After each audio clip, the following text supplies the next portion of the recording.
अस्सलाम वालेकुम वीवर्स, क्या आप जानते हैं कि डायबिटिक क्या है। मेरी आज की वीडियो ख़ास तौर पर उन लोगों के लिए है जो अपनी शुगर को कंट्रोल करना चाहते हैं। मेरी ये वीडियो लंबी थोड़ी ज़रूर होगी, लेकिन मैंने इस वीडियो के ज़रिए हत्तल अमकान कोशिश की है कि आपको एक ही जगह पर तमाम चीज़ों के बारे में मालूमात दे सकूं, ताकि आपको बार बार तलाश करना ना पड़े और आपके लिए फ़ायदा मंद हो। मैंने एक शमा जलाने की कोशिश की है ताकि आपके दिलों में उम्मीद की रोशनी जगमगा सके और अपने आप इस प्रॉब्लम से बाहर आ सकें।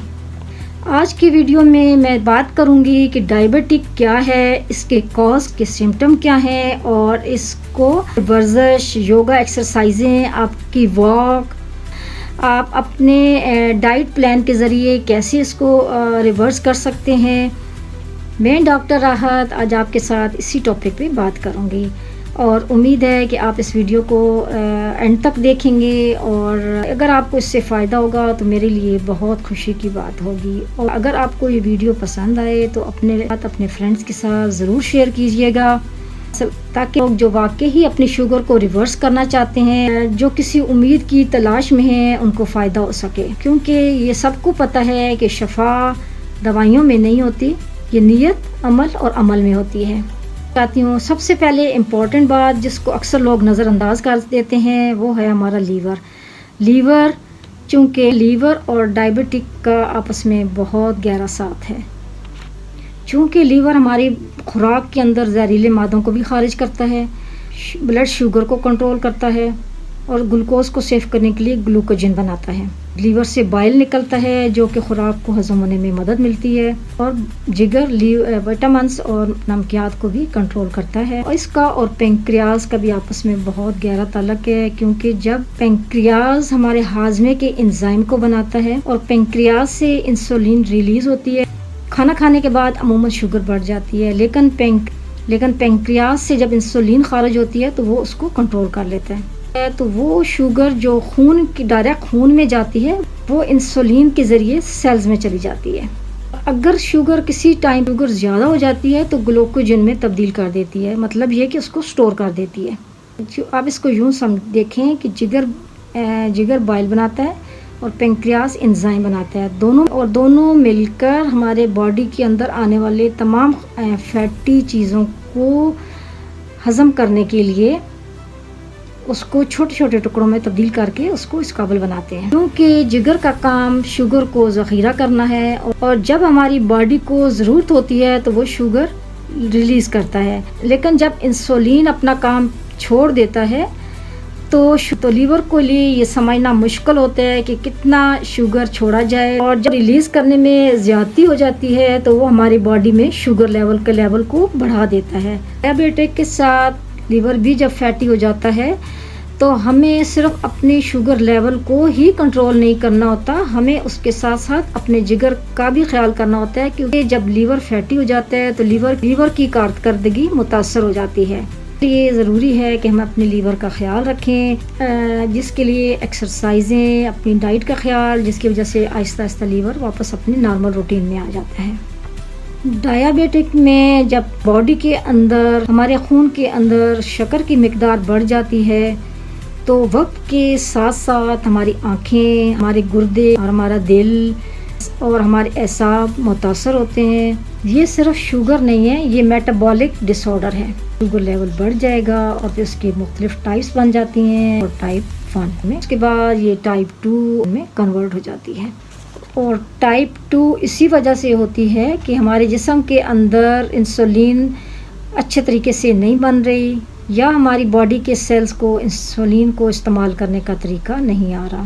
डायबिटिक सिर्फ टाइप 1 और टाइप 2 नहीं होती, ये सम टाइम स्टेरॉइड्स की दवाइयाँ इस्तेमाल करने से भी हो जाता है। मोनोजेनिक डायबिटीज़ भी होता है। प्रेगनेंसी के दौरान हार्मोन्स की चेंजेस की वजह से अमूमन औरतों में डायबिटीज़ हो जाती है, लेकिन आफ्टर डिलीवरी उस पर कंट्रोल पाया जाता है इसलिए, लेकिन उनमें भी टाइप 2 होने के चांसेस बढ़ जाते हैं। टाइप 1 को हम प्री डायबिटिक भी कहते हैं। इसमें शक्कर की मिकदार का बढ़ता हुआ साइन मुस्तकबिल में आपको डायबिटिक होने की निशानदेही करता है। तो अब उसके लिए अगर आप रिवर्सल प्लान में जाना चाहते हैं तो उसके लिए आपको लाइफस्टाइल चेंज करना होगा, एक्सरसाइज प्रिकॉशंस करने होंगे और अपना वेट लॉस करना होगा। इसको रिवर्स होने से मुराद है कि पेशेंट अपने जिस्म में शक्कर की मिकदार को कंट्रोल कर। ये रीमेशन उस वक्त तस्वर की जाती है जब हमारा HbA1c 6.5% से कम हो, कम से कम 3 महीने तक उसका यही लेवल इससे कम होता है, तो इसका मतलब है कि वो रिवर्सल फेज़ में आ चुका है। और ये सब कुछ हमारे लाइफस्टाइल के इंटोनेशन की वजह से रीमेशन हो सकती है, जिसमें वेट का कम करना रीमेशन का एक बहुत बड़ा अहम पार्ट है। लेकिन लंबे अरसे तक इस रीमेशन को बरकरार रखने के लिए हमें मुसलसल सपोर्ट और मॉनिटरिंग की बहुत सख्त ज़रूरत होती है। डायबिटिक को रिवर्स करने के लिए होम्योपैथिक बहुत कारआमद है। ये बेहतरीन दवाई फास्फोरिक एसिड है, जिसमें मरीज को प्यास की ज़्यादती होती है, यूरिन बार बार आ रहा होता है। इस मेडिसिन को आप सुबह खाली पेट 200 की पोटेंसी में आप सुबह एक डोज ले लें और 1 दिन का वक्फा करके आप इसको दोबारा तीसरे दिन आप इसकी 1 डोज और ले सकते हैं, क्योंकि इसमें मरीज़ को ज़हनी थकन, नींद का पूरा ना होना, जिस्मानी कमज़ोरी महसूस हो रही होती है, तो उसके लिए ये बहुत फ़ायदेमंद है। अगर किसी मरीज़ का शुगर लेवल सुबह के टाइम ज़्यादा बढ़ा हो तो उसके लिए यूरेनियम नाइट्रेकम मेडिसिन बहुत अच्छा असर करती है, क्योंकि इसमें यूरेनियम नाइट्रेकम के पेशेंट में मैदा ख़राब होता है, उनको बहुत ज़्यादा भूख लगती है, बहुत ज़्यादा उनको प्यास लगती है और यूरिन भी बार बार आता है और उनके चेहरे पर बहुत पीलाट महसूस हो रही होती है और उनका वज़न भी आहिस्ता आहिस्ता कम हो रहा होता है। उनके लिए ये दवाई बहुत कारआमद है। अर्जेंटम नाइट्रेकम, इसमें मरीज़ को मीठा खाने की बहुत ज़्यादा ख्वाहिश होती है, घबराहट, बेचैनी, हाथ में कपकपाहट होती है और ज़हनी तौर पर वो बहुत ज़्यादा थकन और एंजाइटी फील कर रहा होता है। तो आप 200 की पोटेंसी में 1 दिन का वक्फा करके आप 1 डोज ले सकते हैं। इंसुलिनियम 30 या 200 की डोज शुगर लेवल को कम करने के लिए ये बहुत बेहतरीन दवाई है, जिसको अगर आप 30 में यूज़ करेंगे तो सुबह और शाम 1-1 ड्रॉप ज़बान पे लेंगे, और अगर आप उसको 200 की पोटेंसी में ले रहे हैं तो 1 दिन का वक्फा करके आप इसकी 1 डोज ले सकते हैं। जिन लोगों का जिगर काम प्रॉपर तरीके से कर ना रहा हो उनके लिए कैफिलेंड्रा इंडिका की मेडिसिन क्यू में इसको आप 5 कतरे सुबह, 5 कतरे दोपहर और 5 कतरे शाम को आधा गिलास पानी में डालकर यूज़ कर सकते हैं। इसके साथ साथ आपको अपनी खुराक पे बहुत तवज्जो देना होगा। आपको लो कार्ब चीज़ें खानी होंगी, रोटी, चावल और आलू से भी आपको परहेज़ करना होगा। आपको after process food, sugary food, chemical preservative वाले फूड से आपको परहेज़ करना होगा। जो यूजुअली ये बात देखी जाती है कि फ्रूट के अंदर नेचुरल शुगर है, जो कि आप डायबिटिक्स पेशेंट के लिए कोई हार्मफुल नहीं है, लेकिन आपको इसमें ग्लाइसेमिक इंडेक्स को देखना होता है, क्योंकि मिसाल के तौर पे खरबूजे के अंदर 65 ग्लाइसेमिक इंडेक्स होता है, तरबूज के अंदर भी इसी तरह 65 से 70 के करीब, केले के अंदर 45 के करीब ग्लाइसेमिक इंडेक्स होता है। तो इस तरह की चीज़ें जिनके अंदर ग्लाइसेमिक इंडेक्स हाई हो उनसे आप अवॉइड करें और ऐसे फूड इस्तेमाल करें जिनका लो ग्लाइसेमिक इंडेक्स हो। दफ़ा क्योंकि आजकल गर्मियाँ हैं, आजकल फ्रूट का सीज़न है और आपका अगर फ्रूट खाने का बहुत ज़्यादा दिल कर रहा है, खरबूजा खाने का, आम खाने का, इस तरह के मीठे फ्रूट खाने से पहले आप कम से कम 15 मिनट तक वॉक करें, वर्जिश करें, या फिर तुख्म लंगे का 1 बड़ा चम्मच एक पानी के अंदर भिगो के रख दें और जब वो फूल जाए तो उसको आप इस्तेमाल करने के बाद फिर आप कोई फ्रूट खा सकते हैं।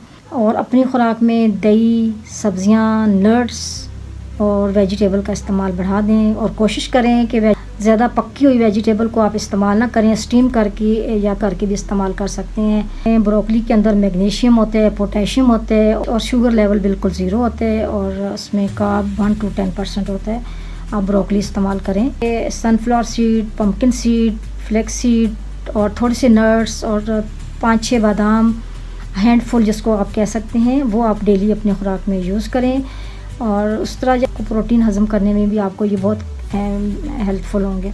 दही को अगर आप रात को उसको किसी छन्नी में डाल दें, सुबह तक उसका तकरीबन 8-10 घंटे के बाद उसका पानी निकल जाएगा तो वो एक क्रीक योगर्ट की शक्ल में आपके सामने आ जाएगी। उसको आप यूज़ करें उसके अंदर आप नट्स डालें और आप उसको एंजॉय कर सकते हैं। इसमें आप हर तरह की बेरीज़, स्ट्रॉबेरी, ब्लूबेरी, रसबेरी, आप इस तरह की बेरीज़ इस्तेमाल करें, ये आपके लिए बहुत फ़ायदेमंद है। और अपनी प्लेट का एक साइज़ रखें कि उस प्लेट में आपने एक बड़ा पोर्शन जो है वो आपका वेजिटेबल का हो, और अगर आप राइस खा रहे हैं तो 3-4 चम्मच से ज़्यादा आपके राइस नहीं होने चाहिए। साथ में आपका चिकन या फ़िश का एक बड़ा पीस होना चाहिए। तो इस तरह अगर आप एक मुतवाज़न और मुनासिब तरीके से अपनी आपके लिए रिवर्सल प्लान में अगर आप जा रहे हो तो आपको इससे बहुत फ़ायदा होगा।